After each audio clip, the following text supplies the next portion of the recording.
Hello കൂട്ടുകാരെ, എത്ര പേര് ഇതാ ഇതുപോലുള്ള തട്ടുകടയിലുള്ള തക്കാളി ഫ്രൈ കഴിച്ചിട്ടുണ്ട്, അഥവാ തക്കാളി റോസ്റ്റ് എന്നൊക്കെ പറയും.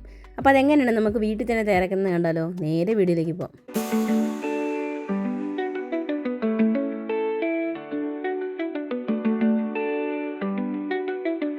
അപ്പോൾ അതിനായിട്ട് ഒരു പാൻ ചൂടാക്കാൻ വേണ്ടി വെക്കുക. അതിനുശേഷം ഇതുപോലെ വട്ടത്തിലരിഞ്ഞ് നമ്മൾ തക്കാളി ആദ്യം ഒന്ന് ചൂടാക്കി എടുക്കണം കേട്ടോ. രണ്ട് സൈഡും വെള്ളമയമൊന്നും ഇല്ലാതെ ഒന്ന് റോസ്റ്റ് ചെയ്തെടുക്കണം. ഒരുപാട് വേണ്ട. നമ്മൾ ഈ എണ്ണയൊന്ന് സ്പ്രേ ചെയ്ത് കൊടുത്താൽ മതി കേട്ടോ. ഒരുപാട് എണ്ണയൊന്നും ഇതാക്കേണ്ട ആവശ്യമില്ല. അതിനുശേഷം അതിനകത്തേക്ക് ആവശ്യത്തിനുള്ള ഉപ്പ് കുറച്ച് വിതറി കൊടുക്കാം. ഒരു നുള്ളു കുരുമുളക് പൊടിയും കൂടി വിതറി കൊടുക്കാം കേട്ടോ. ഒരുപാട് വേണ്ട.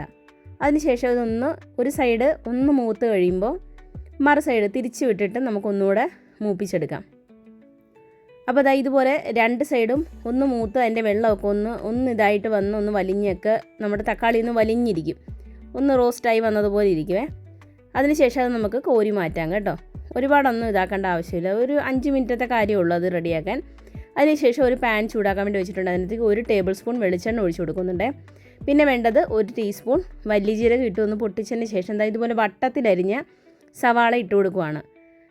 അപ്പോൾ വട്ടത്തിലരിഞ്ഞതാകുമ്പം ആ ഒരു വട്ടത്തിൽ നമ്മൾ തക്കാളി എടുത്തിരിക്കുന്നതുകൊണ്ട് വട്ടത്തിൽ സവാള അരിയുമ്പോൾ കാണാനും ഭംഗിയുണ്ടാവും, നല്ല ടേസ്റ്റും ആയിരിക്കുമേ. അപ്പോൾ അതിനുശേഷം അതിനകത്തേക്ക് 1 ടേബിൾ സ്പൂൺ ഇഞ്ചി വെളുത്തുള്ളി ചതച്ചതും കൂടി ചേർത്ത് കൊടുത്തതിന് ശേഷം നല്ലതുപോലെ ഒന്ന് വഴറ്റിയെടുക്കണം. പിന്നെ വേണ്ടത് 1/2 ടീസ്പൂൺ മഞ്ഞൾപ്പൊടിയും 1 ടീസ്പൂൺ മുളക് പൊടിയും ഒരു 1/2 ടീസ്പൂൺ കുരുമുളക് പൊടിയും ആവശ്യത്തിനുള്ള ഉപ്പ്. നമ്മൾ നേരത്തെ തക്കാളിക്ക് ഉപ്പ് ചേർത്ത് കൊടുത്തിട്ടുണ്ടായിരുന്നു, ഈ സവാളയ്ക്കുള്ള ഉപ്പ് ചേർത്ത് കൊടുത്താൽ മതിയേ. അതിനുശേഷം നല്ലതുപോലെ ഒന്ന് വഴറ്റിയെടുക്കണം. നമ്മുടെ പൊടിയുടെ ഒരു പച്ചമണം മാറിയതിന് ശേഷം നമ്മൾ എടുത്ത് വെച്ചിരിക്കുന്ന തക്കാളിയും കൂടി ചേർത്ത് കൊടുക്കുക കേട്ടോ.